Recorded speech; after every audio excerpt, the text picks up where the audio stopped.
తెలంగాణ ప్రభుత్వానికి సుప్రీంకోర్టులో ఊరట లభించింది. బీసీ రిజర్వేషన్స్ కి వ్యతిరేకంగా దాఖలైన పిటిషన్ ని తిరస్కరించింది. కోర్టులో విచారణ ఉండగా ఇక్కడ ఎందుకు వచ్చారని సుప్రీంకోర్టు ప్రశ్నించింది.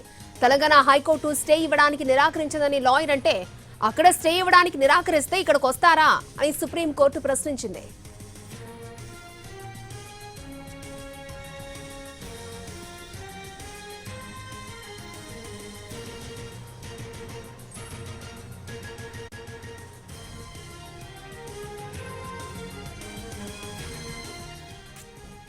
స్థానిక సంస్థల్లో బీసీలకు 42% జీవోపై కొందరు సుప్రీంకోర్టుకు వెళ్లారన్నారు డిప్యూటీ సీఎం భట్టి విక్రమార్క.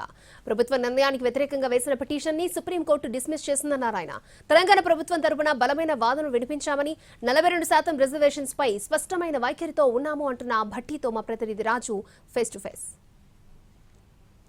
సుప్రీంకోర్టులో బీసీ రిజర్వేషన్లకు సంబంధించి ప్రభుత్వానికి అనుకూలంగా తీర్పు వచ్చింది. దీంతో మనతో మాట్లాడేందుకు డిప్యూటీ సీఎం భట్టి విక్రమార్క ఉన్నారు. సార్, ఈరోజు నేరుగా మీరు సుప్రీంకోర్టు కూడా హాజరయ్యారు. సో ఎలా అనిపిస్తుంది తీర్పు? సింపుల్.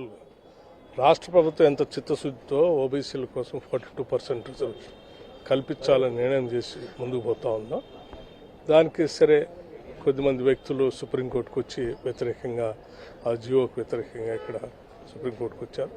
ఈరోజు రాష్ట్ర ప్రభుత్వం ఇక్కడికి వచ్చి తాను తీసుకున్న జియో 42% రిజర్వేషన్ అమలు చేయడం కోసం ఇక్కడ ఉన్నటువంటి సీనియర్ అడ్వకేట్స్ అందరితో మాట్లాడి ఇవాళ హియరింగ్స్ అన్ని జరిగినాయి. సుప్రీంకోర్టు దాన్ని డిస్మిస్ చేసింది in favour of state government. So హైకోర్టులో ఎలా ఉండబోతుంది అనుకుంటున్నారు?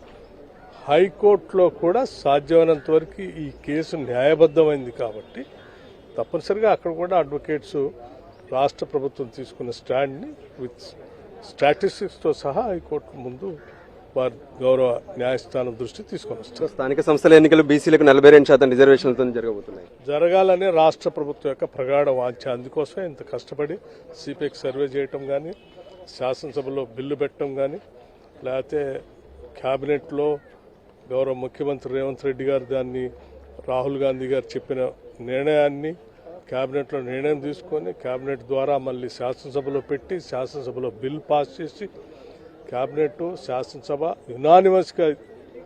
The beauty of this bill is I think the whole parties which are all representing in the house unanimously pass this bill 42%. So మొత్తానికి తెలంగాణ ఉప ముఖ్యమంత్రి భట్టి విక్రమార్క స్పష్టంగా చెప్తున్నారు, హైకోర్టులో కూడా ఖచ్చితంగా ఈ బీసీ రిజర్వేషన్లకు అనుకూలంగా తీర్పు వచ్చే అవకాశం ఉంది.